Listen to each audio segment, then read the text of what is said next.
Bom dia, boa tarde ou boa noite, ouvintes da Palavras em Sala de Aula. Eu sou Felipe Seriacopi e vou apresentar esse episódio novamente ao lado de Leandro Bernardo, que é responsável pela comunicação da Palavras. Então, Leandro, seja bem-vindo a esse episódio. Olá, Felipe, tudo bem? Mais uma conversa aqui sobre um tema de extrema importância. Bom, além do Leandro, a gente está também aqui com o Cândido Grangeiro, que é um dos editores da Palavras. Então, Cândido, seja também bem-vindo a esse episódio. Oi, Felipe. Oi, ouvintes. Leandro. Bom dia, boa tarde, boa noite. No episódio de hoje, estamos aqui com a Maria Regina Maluf. Maria Regina é doutora em Psicologia pela Universidade Católica de Louvain, na Bélgica, com pós-doutorado na Universidade da Califórnia e no Instituto Nacional de Pesquisa Pedagógica da França. Professora titular da PUC, onde é docente e pesquisadora no programa de estudo pós-graduados em educação, além de ser professora livre-docente da Universidade de São Paulo no Instituto de Psicologia e também membro da Academia Paulista de Psicologia, e atua na área de Psicologia da Educação e do Desenvolvimento, com publicações em livros e periódicos científicos. Então vamos aproveitar essa oportunidade para conversar especialmente sobre a alfabetização. Então, Maria Regina Maluf, seja aqui bem-vinda ao Palavras em Sala de Aula.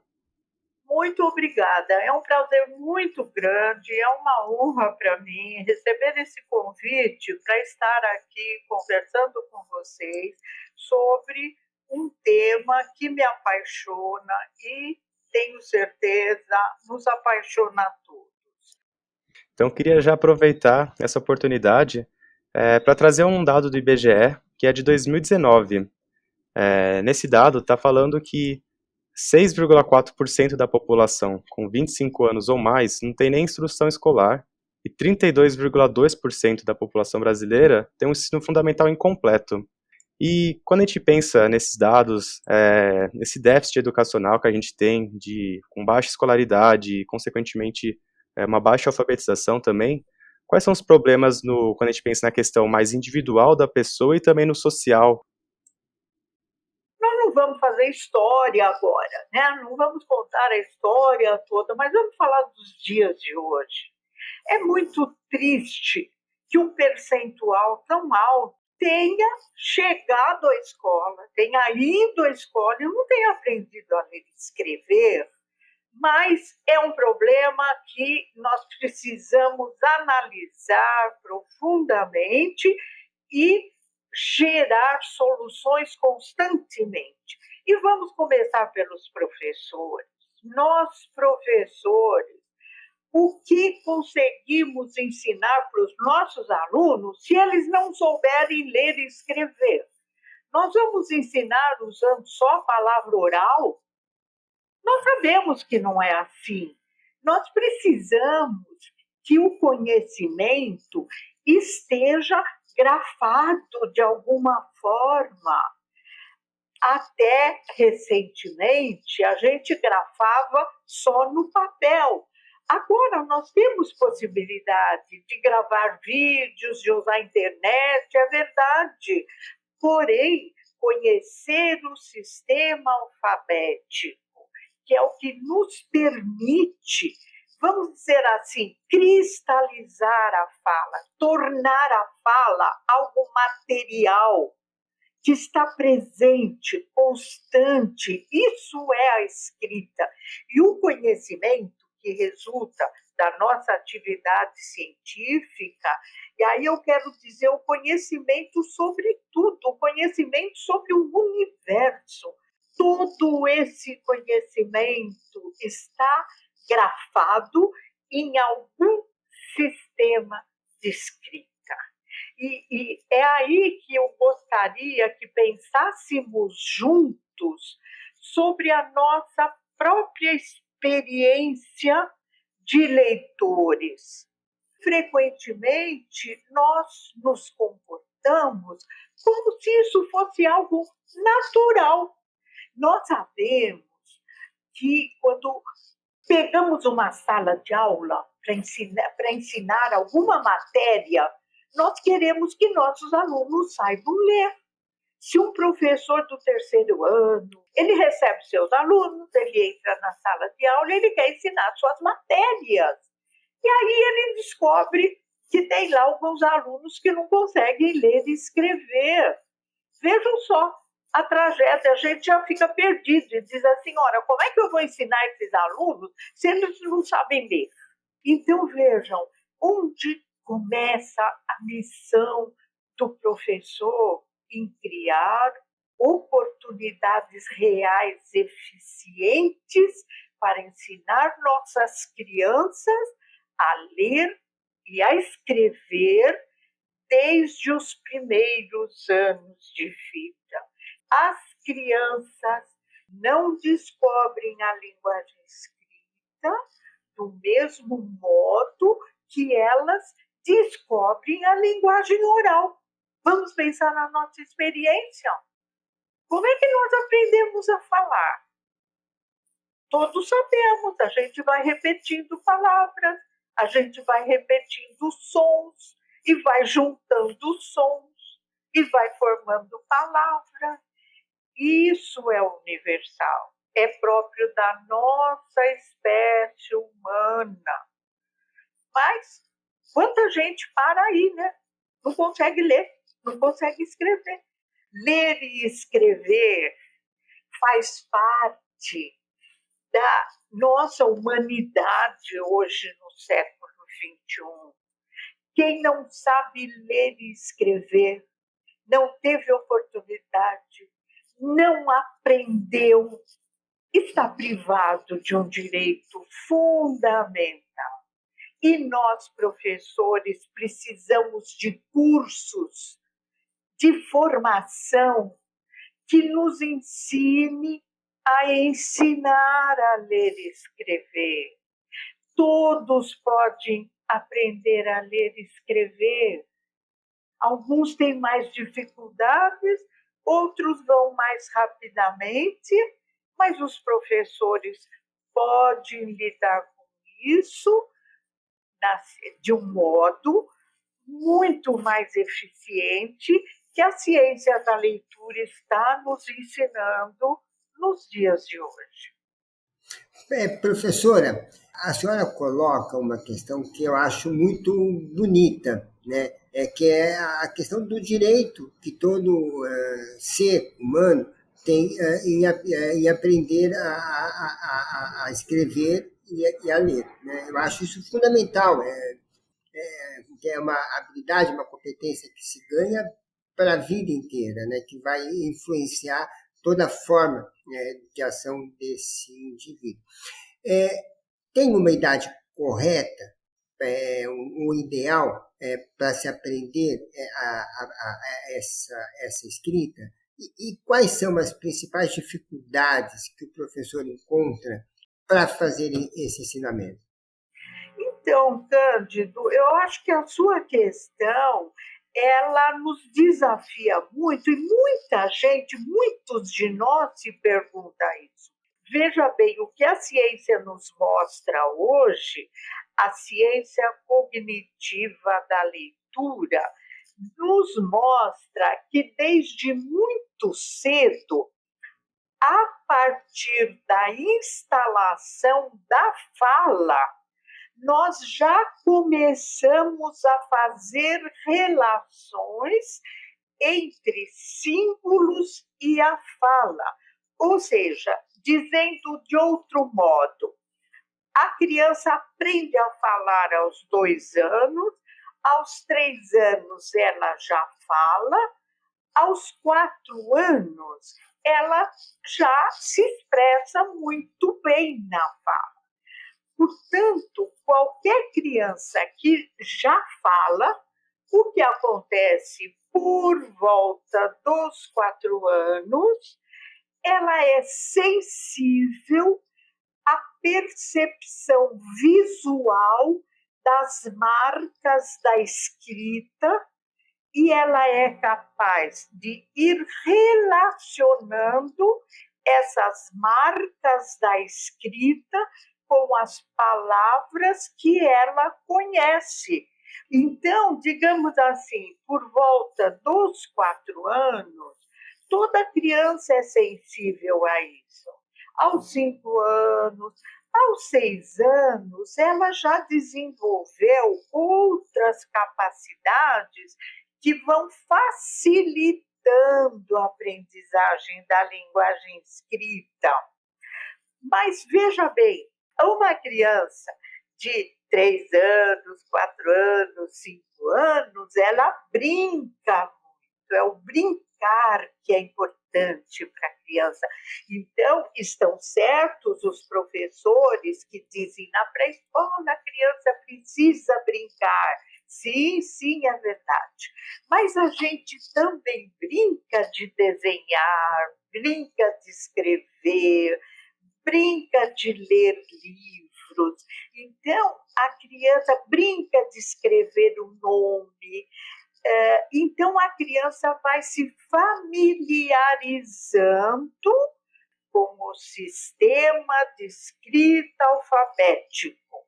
Então, eu diria assim, a criança vai sendo sensível à leitura na medida em que ela domina a fala e se encontra com objetos de leitura, com coisas escritas, que despertam a curiosidade dela, que são lúdicas, e então ela vai entendendo que aquilo que ela fala pode ser guardado.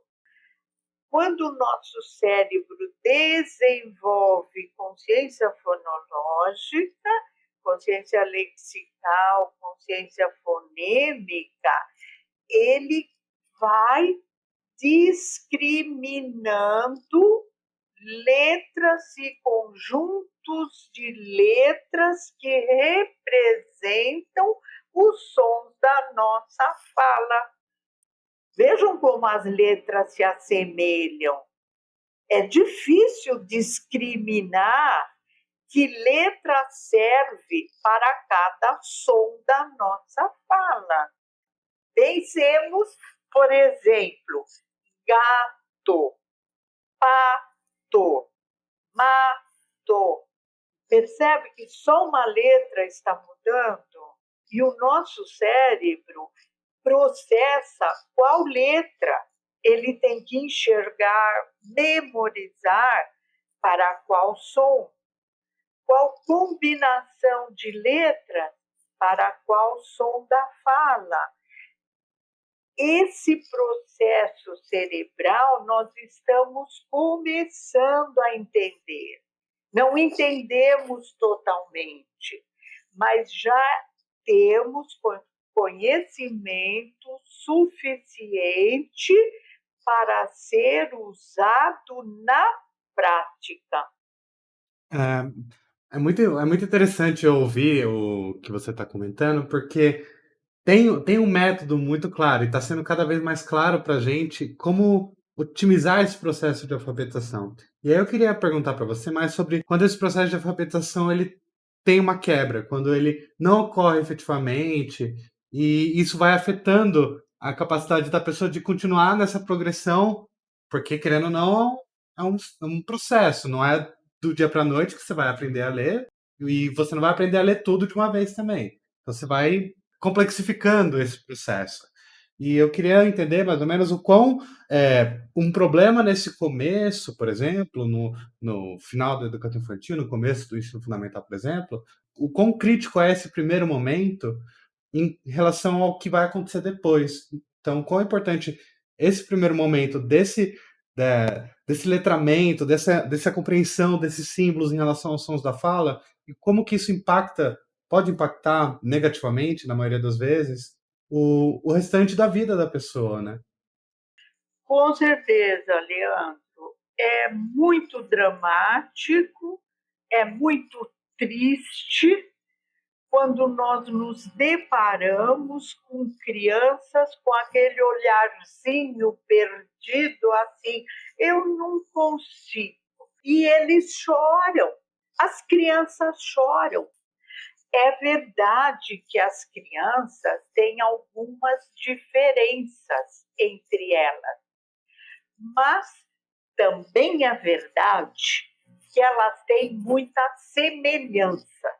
Nós não podemos pensar só nas diferenças e dizer assim, mas esse aluno não tem jeito mesmo, a família é assim, ele é diferente dos outros e eu não consigo fazer nada. O que geralmente acontece, e eu tenho evidências disso, é que nós não aprendemos o que fazer.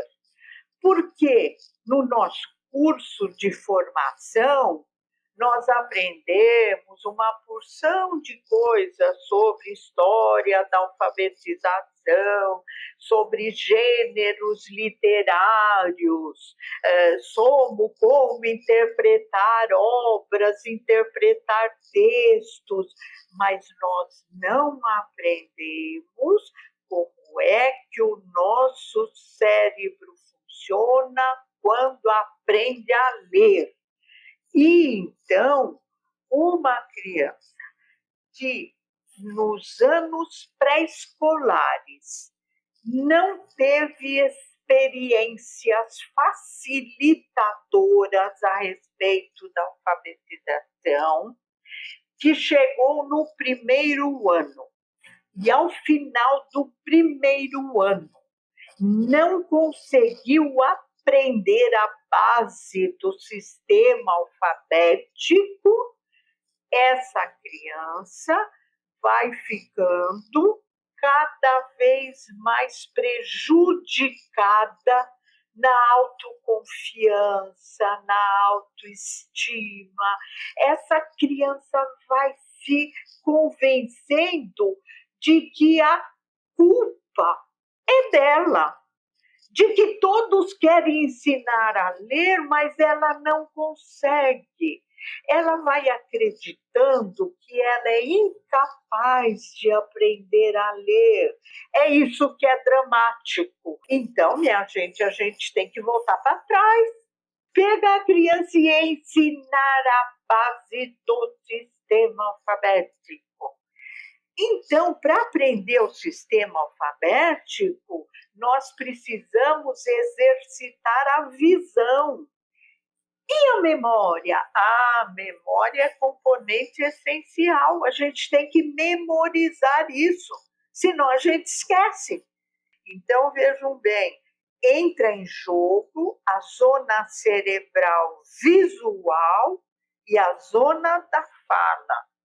Nosso cérebro enxerga, vai memorizando, é a memória verbal que se exercita e leva o visual para a zona da fala, onde vai se localizar essa consciência fonológica. Então, nós fazemos exercício para isso. Então, ensinar a ler é a primeira coisa que qualquer professor tem que fazer, senão a gente está deixando rastros para os professores que vêm depois dizerem não consigo ensinar nada para esse aluno, ele não sabe ler.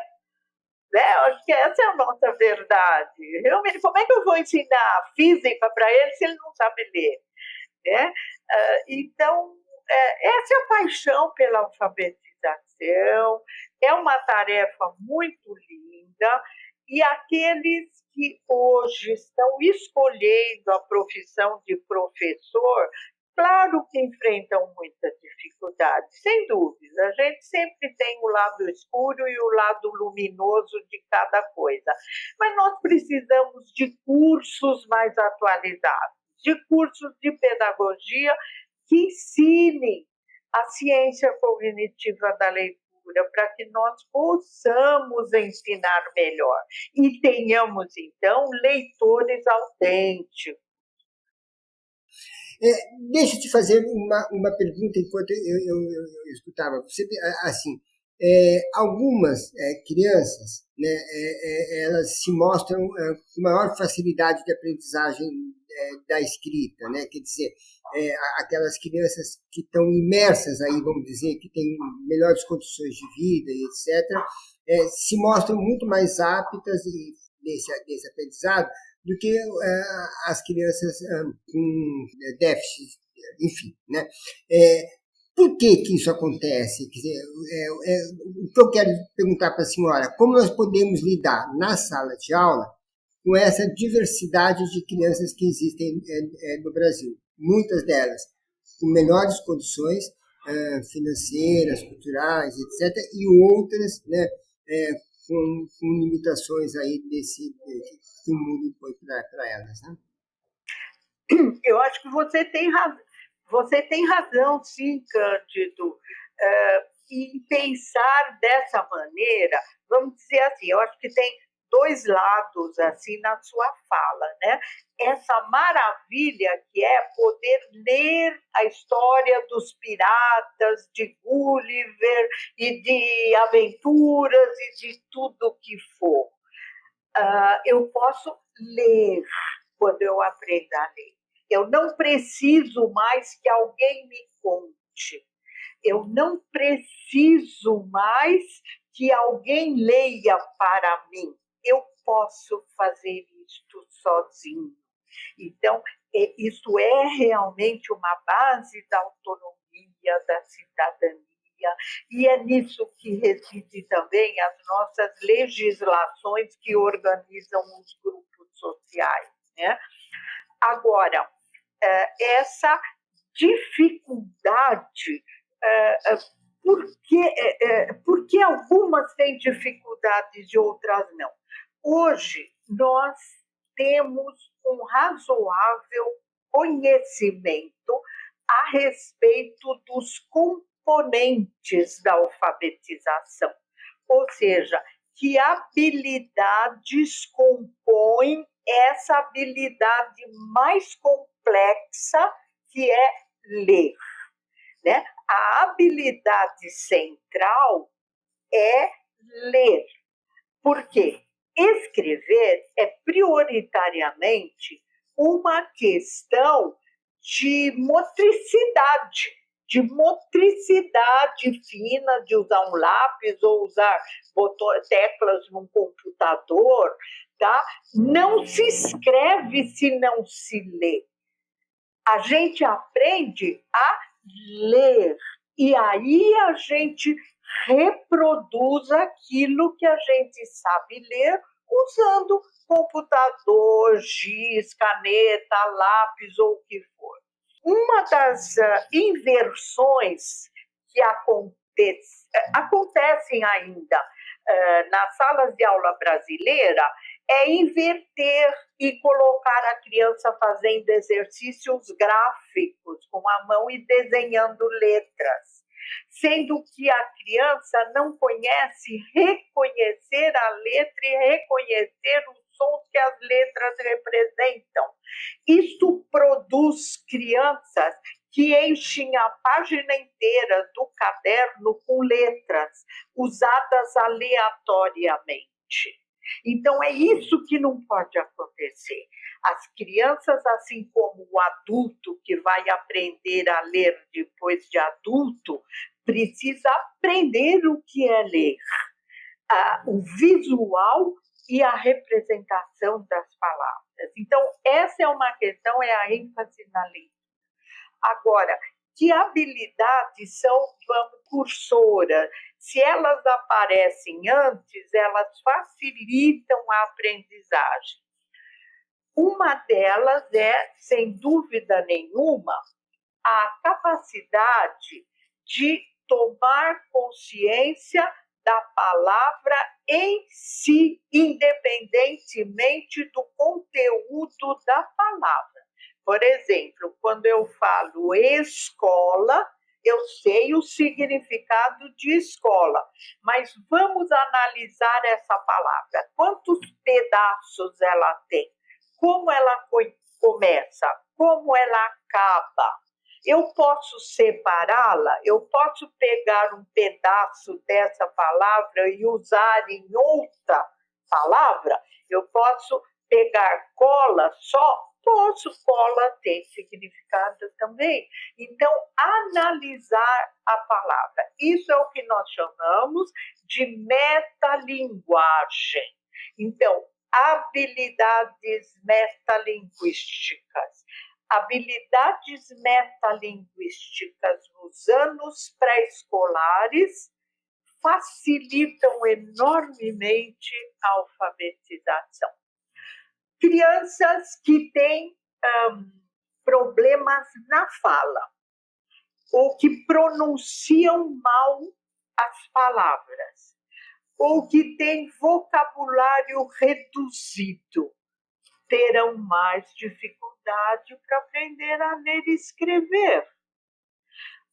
Nós precisamos também testar a acuidade visual dessas crianças, para saber se elas realmente enxergam as letras.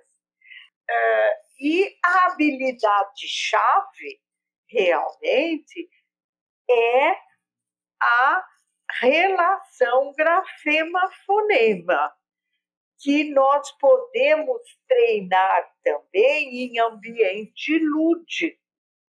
Então, de maneira geral, o que se pode dizer? Nós temos crianças cujo ambiente familiar e modo de vida já favorece essas habilidades.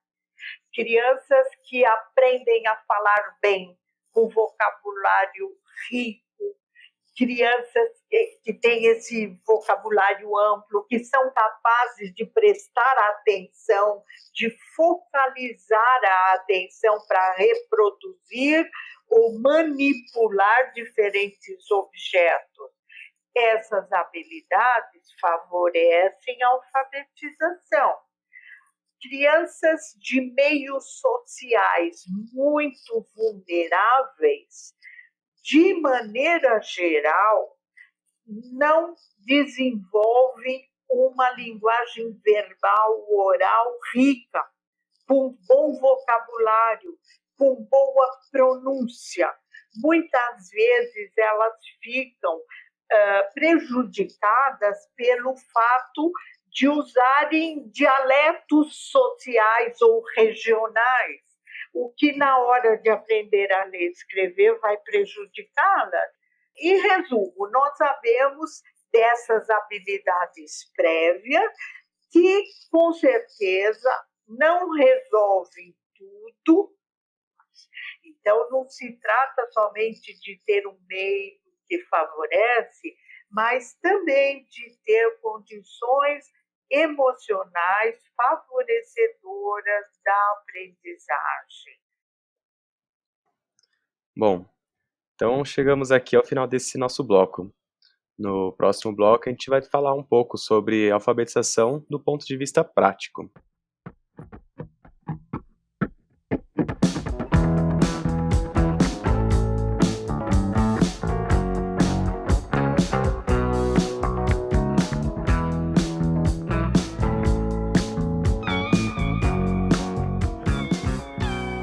E, professora Maria Regina, quando a gente pensa na alfabetização ali principalmente no ensino básico, o quanto importante pode ser, ao explorar a alfabetização, também conseguir explorar os sentidos dos alunos. Então, o olfato, a visão, o tato, quanto todos esses elementos podem contribuir para uma alfabetização mais plena desses alunos.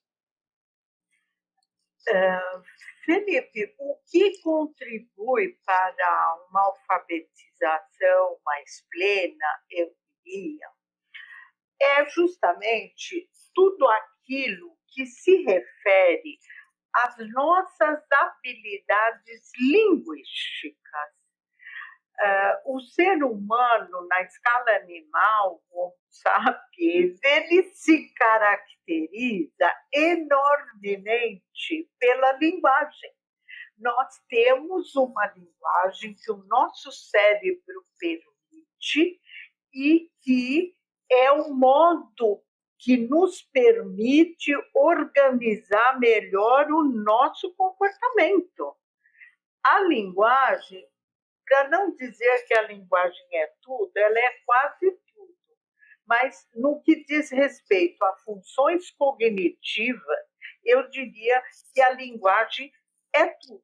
Porque se alguém não dispõe da linguagem por dificuldades sensoriais, por exemplo, de ouvir, de falar, né?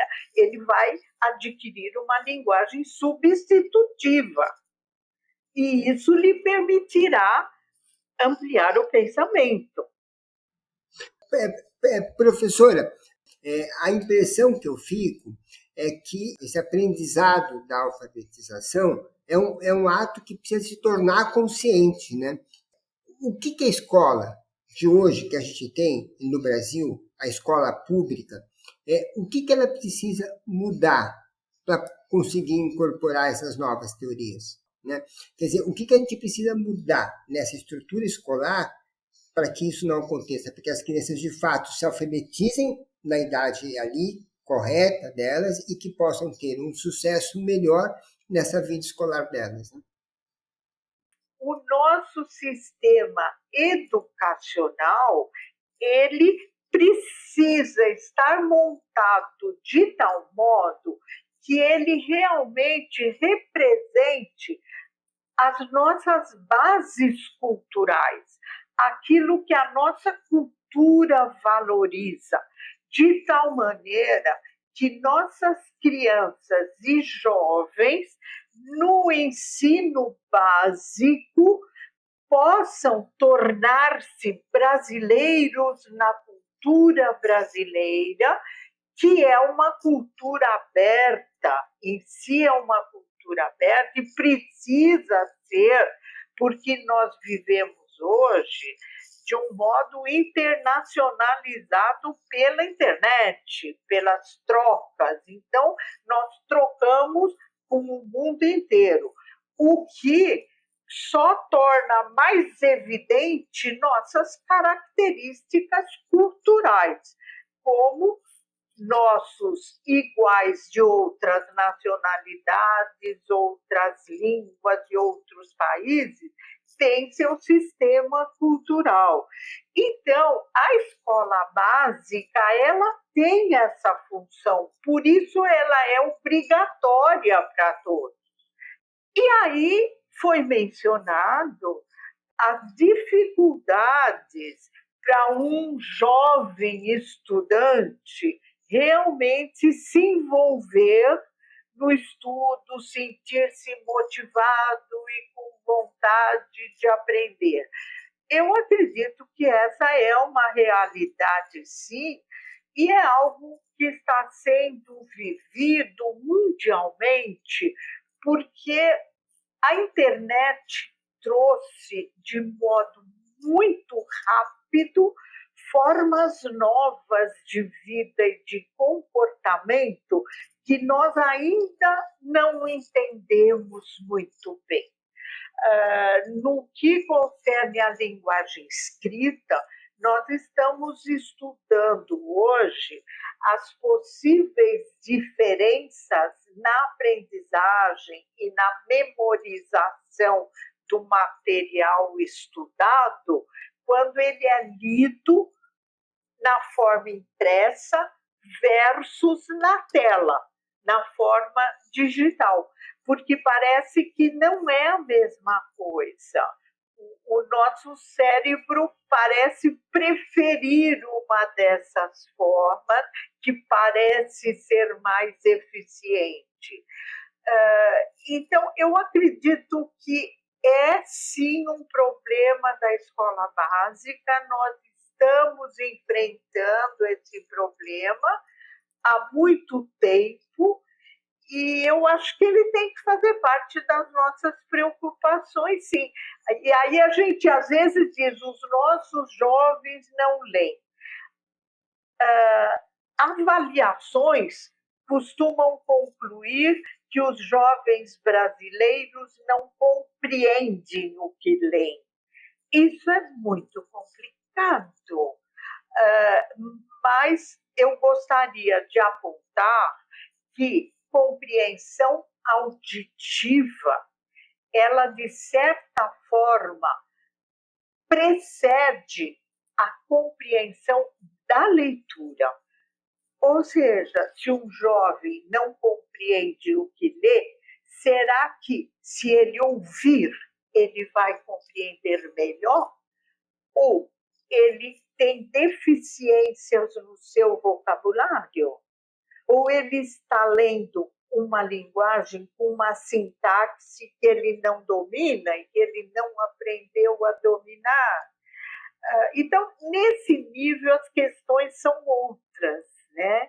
Eu penso que a minha fala ela se fixou no acesso ao sistema alfabético de escrita. Mas, para que aceder ao sistema alfabético de escrita? Para beneficiar-se mais e criar condições de bem-estar para os outros também, porque esse é um instrumento para nós, com certeza, e é um instrumento de criação de bem-estar para a humanidade nos dias em que vivemos. Professora, do ponto de vista prático na sala de aula, como que a alfabetização ocorre e como que outras áreas do conhecimento, além da ciência da cognição, a ciência da leitura, ou, sendo mais direto, assim, como que a história e a geografia dentro da sala de aula podem contribuir, e se contribuem, com o processo de alfabetização em si? Ou se a história e a geografia, outras disciplinas, elas conseguem contribuir depois que esse processo de alfabetização ocorre apenas. Eu queria entender, além da questão de vocabulário, por exemplo, que é uma coisa que você aprendeu vocabulário de certa disciplina, auxilia a ampliar o seu vocabulário, mas eu queria entender mais ou menos como que essas outras áreas do conhecimento podem contribuir nesse processo de alfabetização específico.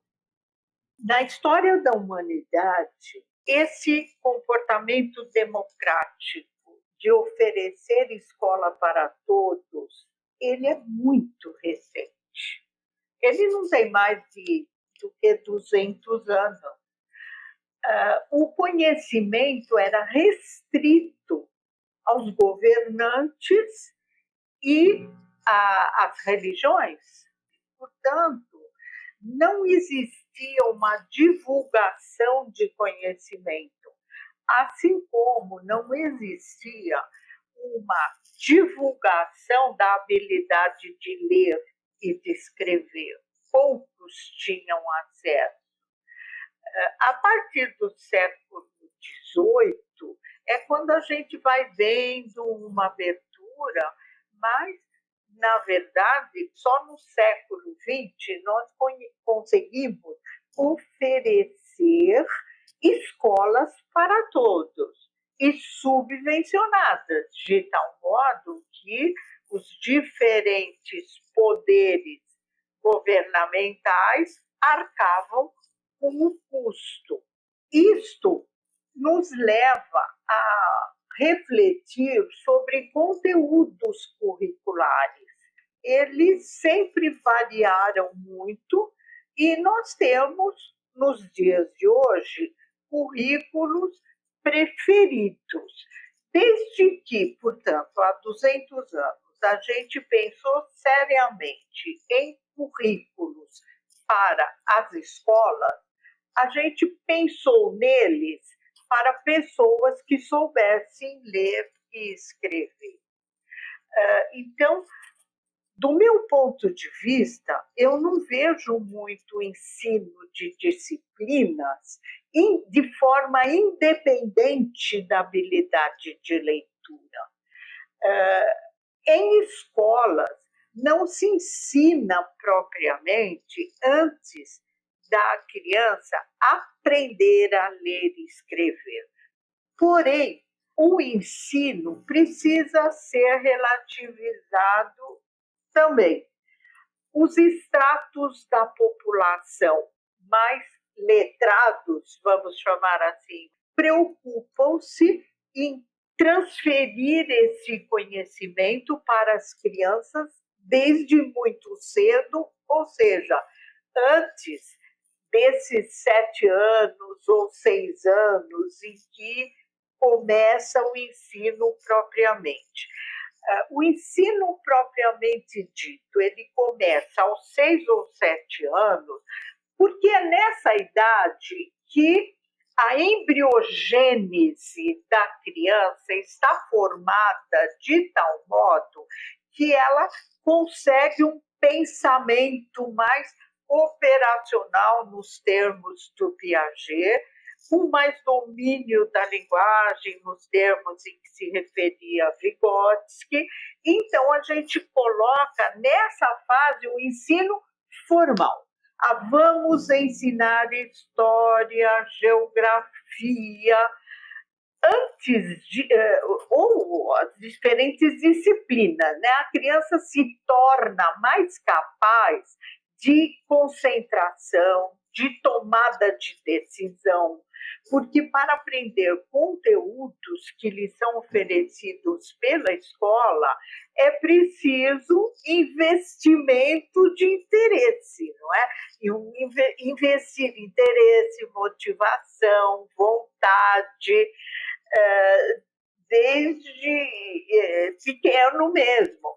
Então, o ensino de disciplinas que precede o primeiro ano do fundamental tende a ser mais baseado em experiências da criança, que são esses famosos passeios, leva a criança para ver uma coisa, ver outra, no zoológico, na cidade, conversa com o prefeito, esse tipo de coisa, porque a criança vai entendendo, sim, o mundo em que ela vive, né? A botânica, as coisas que ela pode perceber sensorialmente. Agora, o ensino das matérias sobre a forma de conhecimento adquirido, veja que no Brasil ele vai ocorrer mais ou menos lá no 5º ano, não é? Porque nos primeiros anos é português e matemática, porque são instrumentos, é a língua e é o número, que vai ser instrumental para tudo que ela vai aprender depois. E na medida em que, do meu ponto de vista, se sobrecarrega esses 4 primeiros anos com disciplinas que a criança não tem ainda capacidade de compreender plenamente, eu acho que as coisas vão ficando mais difíceis, mas, enfim, é muito difícil opinar sobre essa questão. Isso já gerou essas discussões de currículo. Nós temos no Brasil a BNCC, que levou anos para sair, não está boa, né? Até hoje também não está boa, foi uma primeira tentativa. É uma questão muito, muito complexa e que leva consigo muitos interesses ideológicos, políticos e filosóficos, não é? Portanto, eu acho que a gente já entra em outra área. Eu não acho que não tenho como opinar muito sobre isso, não. O que a gente precisa para formar esses professores hoje, para que eles estejam aptos a desenvolver esse processo de alfabetização? Olha, nós temos falado sobre isso, sim. Tem até um livro nosso aqui que é dedicado aos professores, né, da teoria prática. Alfabetização da ciência cognitiva à prática escolar. A gente tem, sim, como transmitir aos professores orientações mais recentes que não se baseiam em grandes nomes pioneiros do pensamento educacional e psicológico do começo do século XX. Piaget, que é um grande nome, Vygotsky, que é um grande nome, Vallon, que é um grande nome, os outros psicólogos soviéticos também do início do século XX, que formaram uma equipe com Vygotsky. Mas essa literatura leitura não é suficiente para a formação dos professores nos dias de hoje. Como ensinar nos dias de hoje? Quando se fala em alfabetização, eu vejo muitas referências a esses psicólogos pioneiros de início do século XX. Piaget, Vygotsky, Vallon e mesmo os comportamentistas também, como Skinner e colaboradores. Mas hoje nós caminhamos muito.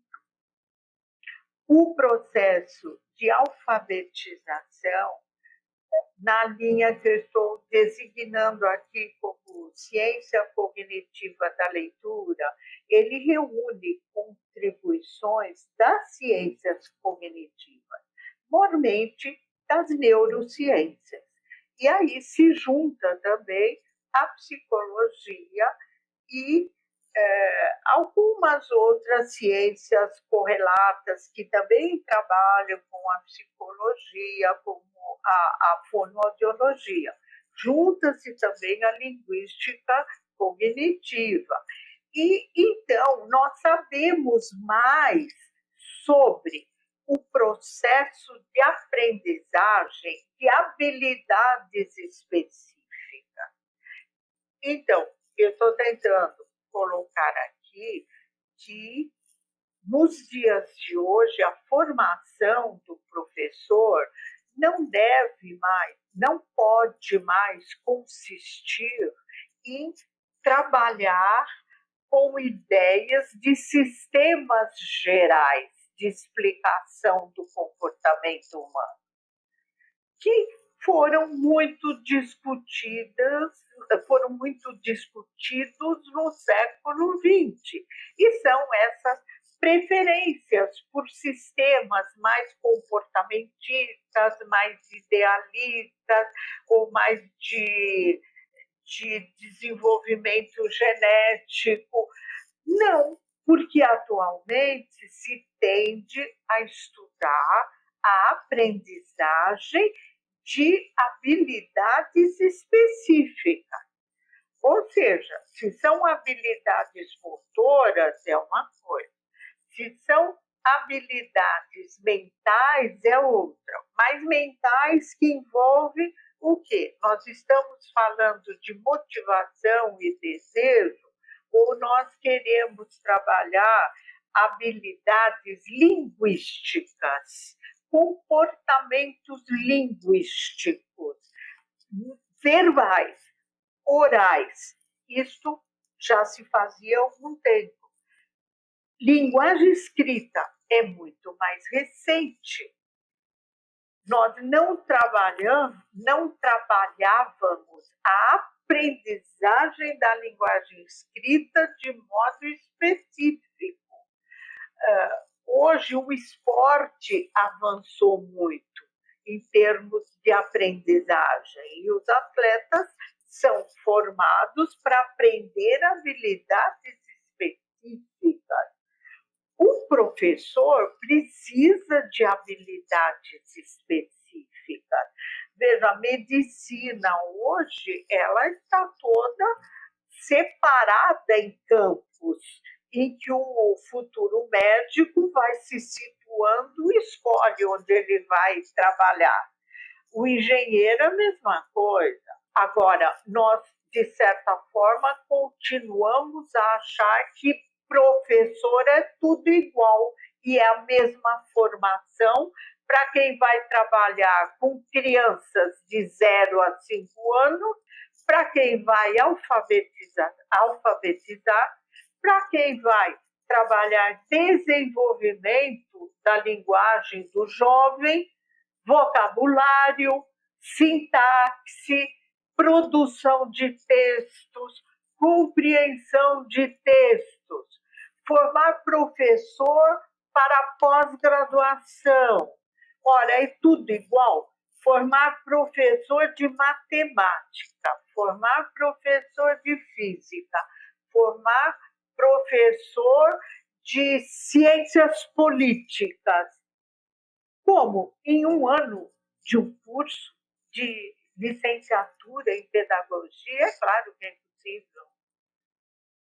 Bom, então antes aqui de a gente estar encerrando esse nosso episódio, a gente vai para o nosso momento Palavras do Dia, em que a nossa convidada, a Maria Regina Maluf, vai ler um texto que ela trouxe para a gente, que dialoga um pouco com o que a gente conversou hoje.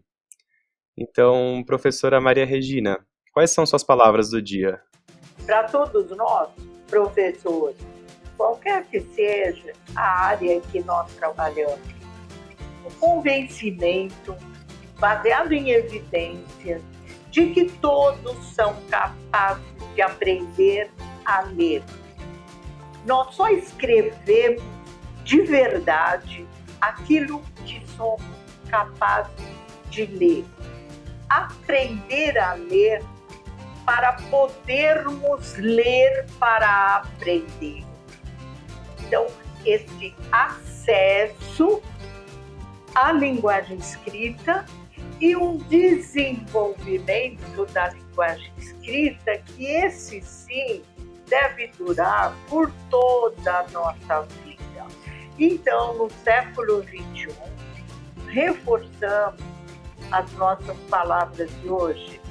Aprender a ler é um direito universal. Ensinar a ler é a tarefa maior que nós, professores, precisamos assumir.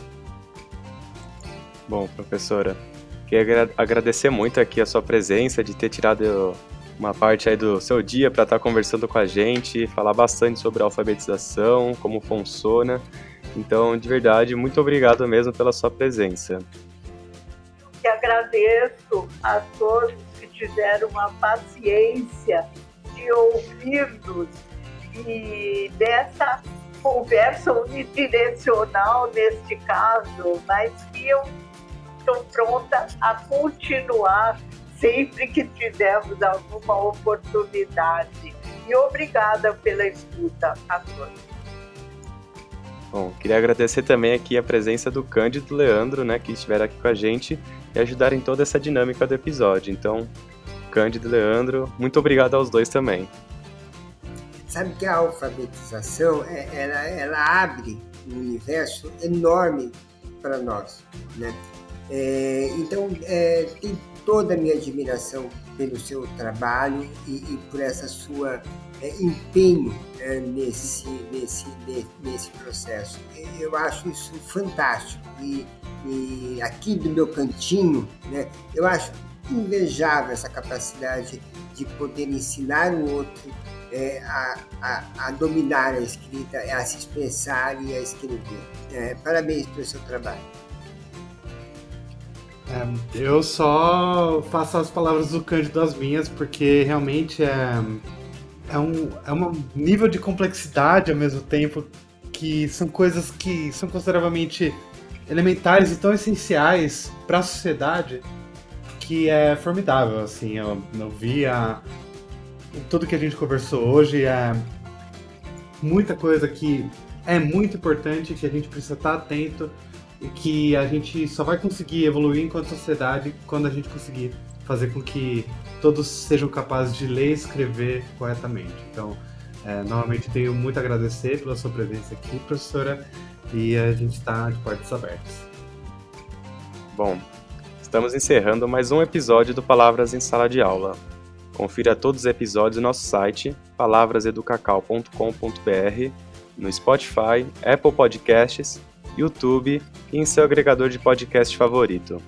Comente em nossas redes sociais o que você achou desse episódio ou mande um e-mail para o faleconosco@palavraseducacau.com.br. Eu sou o Felipe Seriacop e nos encontramos no próximo episódio. Até mais!